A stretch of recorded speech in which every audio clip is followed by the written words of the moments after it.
Good morning বন্ধুরা, শুভ সকাল। একটা নতুন ব্লগ নিয়ে নতুনভাবে হাজির হয়ে গেলাম। আজকে বুধবার আর আজকে হলো 25শে বৈশাখ, কবিগুরু রবীন্দ্রনাথ ঠাকুরের জন্মদিন। ওনাকে প্রণাম জানিয়ে, আমাদের পরিবারের সকলকে শ্রদ্ধা জানিয়ে আজকে ব্লগটাকে শুরু করলাম। আজকে সকালে কেনা খাবার আনা হয়েছে, জল খাবারটা আমার ছেলের জন্য কচুরি আর হচ্ছে ছোলার ডাল, ওর প্রিয় খাবার।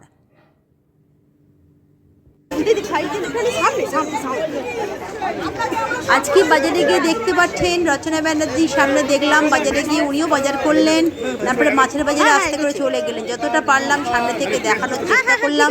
উনি এসছিলেন আজকে হাটে বাজার করতে, তারপরে মাছের বাজারে গিয়ে চলে গেলেন। দুপুরে লাঞ্চ করেছি ভাত, আলু পোস্ত, টক ডাল। টক ডালটা রোজই করছি এই ওয়েদার বলে। পটল ভাজা, আলু ভাজা আর আলু উচ্ছে ভাজা। আর যখন খাবার দেব তখন একটু গরম গরম ডিমের পোচ বা অমলেট করে দেবো। এখন তো খেতে বসেনি, যেহেতু আজকে ছুটি, তাই স্নান করে যখন খেতে বসবে তখন অমলেট ভেজে দেবো। এই হচ্ছে আজকে দুপুরের লাঞ্চ। এই যে দোকানটা দেখছেন, একটা সোনার দোকান, যার নাম হচ্ছে বিএন সাধুকা। আজকে এখানে সন্ধেবেলা আমাদের নেমন্তন্ন ছিল, তো আমার ছেলে এবং আমার হাজব্যান্ড দুজনে গেছিলো। এবং এখানে গিয়ে দারুণ ঘুগনি আর আমরা শরবত তো দিয়েছি, তার সঙ্গে মিষ্টি তো রয়েছে। দারুণ সুন্দর গোলাপ জামুন খেয়েছি, যেটা মন ভরে গেছে। খুব ভালো জায়গা থেকে ওনারা অর্ডার দিয়ে বানিয়েছেন মিষ্টি। দেখতে পাচ্ছেন এখানে সমস্ত লোকেরা দোকানে এসছে। এর মধ্যে আমার একটা স্টুডেন্ট অনেকও আছে, ওর মা আছে এবং অনেকের মৌসুমি কাকিমাও আছে। সবাই এখানে আছে, আমার এবং দাদাও আছেন এখানে। দাদা বলতে গেলে অনেকের বাবা, এবং দোকানদার যিনি হচ্ছেন পান্ডাদা, ওনাকে উনি আছেন। দেখছেন প্রচুর লোকের সমাগম হয়েছে আজকে, যেহেতু দোকানের পুজো। সুন্দরভাবে খাওয়া দাওয়ারও ব্যবস্থা রয়েছে। আমার ছেলে এবং আমার হাজব্যান্ড গেছিলো, ওরা কিছুটা সময় আনন্দ করেছে। যেহেতু আমার পড়ানো ছিল বলে আমি যেতে পারিনি, তো বললো আম পড়ার শরবতও যেমন ভালো হয়েছে। আমার জন্য ওখান থেকে ঘুগনি নিয়ে এসেছিলো, খুব ভালো খেতে। তবে আবার বলছি, যে মিষ্টিটা দিয়েছেন পান্নাদার ওখান থেকে, দারুণ সুন্দর গোলাপ জামুনগুলো। এই যে পান্নাদা বসে আছেন, ভীষণ ভালো ব্যবহার, মানুষটাও ভীষণ ভালো। বন্ধুরা, আজকে তো আর সন্ধেবেলা প্রতিদিন একটু হলেও বেরোই, কিন্তু আজকে একটু পড়াশোনার চাপটা, মানে পড়ানোর চাপটা একটু বেশি ছিল বলে আর সন্ধেবেলা আজকে বেরোতে পারিনি। নাহলে প্রত্যেক দিনই সন্ধেবেলা হলেও আমার হাজব্যান্ডের সঙ্গে এক পাক আমি গাড়ি করে একটু ঘুরে আসি, কিন্তু আজকে সেটা আর হয়ে ওঠেনি। তার কারণ হচ্ছে, আজকে বললামই তো, আজকে অন্য দিনের থেকে আজকে পড়াশোনার চাপটা একটু বেশি ছিল। যারা পড়তে এসেছিলো তাদের পড়াতে পড়াতে অন্তত 9টা হয়ে গেছিলো, তাই জন্য আর বেরোয়নি। কিন্তু আমার হাজব্যান্ড আর ছেলে একটু বেরিয়েছিল, কারণ আজকে আমাদের একটা দোকানে আপনাদের দেখালাম। তো আজকে আমাদের একটা দোকানে, সোনার দোকানে, বিএন সাধুকা, ওনার দোকানে আজকে আমাদের নেমন্তন্ন ছিল। আমার হাজব্যান্ড আর ছেলে গেছিলো, আপনাদের দেখালো তো বেশ কিছুটা সমান। এবং ওদের আজকে ওদের দোকানে হচ্ছিল আম পোড়ার শরবত আর ঘুগনি।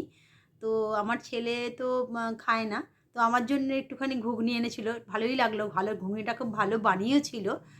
আর খুব ভালো মিষ্টিও দিয়েছে, বড় বড়। শরবতটাও খুব ভালো ছিল। হ্যাঁ, শরবতটাও খুব ভালো হয়েছে। আমি যাইনি, আমার ছেলে, আমার হাজব্যান্ড আর ছেলে দুজনে খেয়েছে, খুব ভালো হয়েছে। আর দেখলাম বেশ বড় বড় পান্তুয়া, না গোলাপজাম, বেশ বড় বড় গোলাপজাম, একদম রসে ভরপুর একটা কৌটোই দিয়েছে। ভালো লাগলো। এরকম মাঝে মাঝে ছোটোখাটো অনুষ্ঠানে যদিও আমি যেতে পারিনি, গেলে হয়তো একটু ভালো হতো, কিন্তু কোনো কারণে যেতে পারিনি, বললাম পড়ানোর জন্য। তো পরের বছর দেখা যাক, যদি সময় হয় তো অবশ্যই যাবো। বছরটা একদম হয়নি। ওখানে তোমার একজন স্টুডেন্ট গেছিল, আর ওখানে আমার একটা স্টুডেন্ট গেছিল, অনেক, তার বাবা মা এবং ওর বাবা মা আর ওর কাকিমা, মানে বৌদি, মানে অনেকের মা, মানে মৌসুমীর কাকিমাও গেছিলেন, এরা আমাদের খুব পরিচিত উনিও। তো ওনারা ওখানে গিয়ে আমার ছেলেদের সঙ্গে দেখা হয়েছে, বেশ ভালো লাগলো। এবং আমার কথা ওখানে জিজ্ঞেস করেছে কেন ওর মা আসেনি, কিন্তু আমি সত্যি যেতাম, কিন্তু আজকে পড়ানোটা এত বেশি জন ছিল যে, এবং একজনের বাবা বাচ্চাটাকে আনতে নিয়ে আসতে পারিনি, কারণ ওটা কাজে আটকে গেছিলো বলে। আমার কাছে অনেক কিছু ছিল, তো সেই জন্যেও আরও আমি যেতে পারলাম না। তো এরকম এক এক সময় হয়ে যায়। তো তোর ওরা দুজনে গেছিলো, আমার ছেলে 5 মিনিট হলেও একটু বাইরে বেরিয়েছে, একটু মনটা অন্যরকম হয়েছে এই।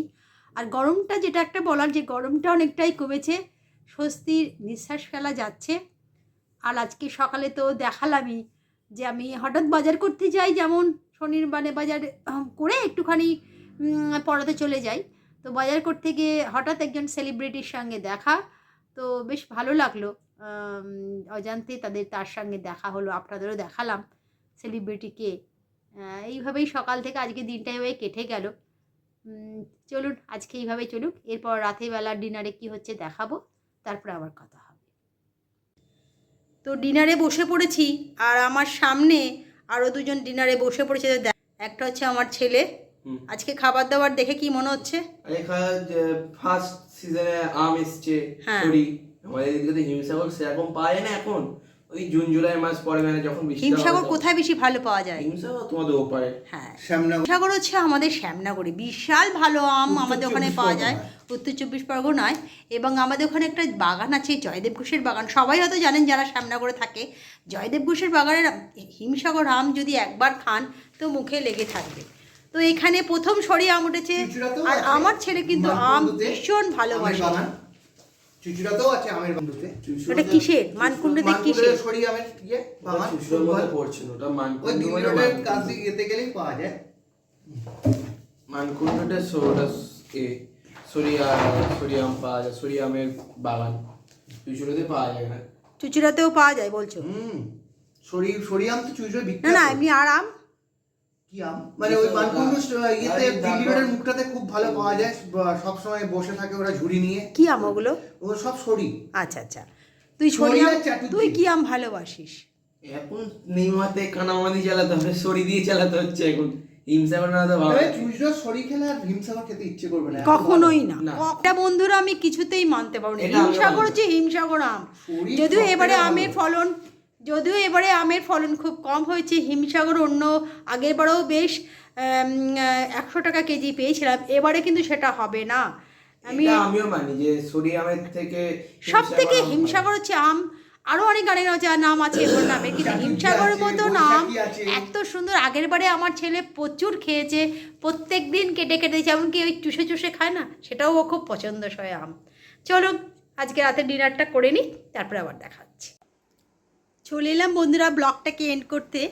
তো বেশ রাতের ডিনারটা আজকে ভালোই হয়েছে।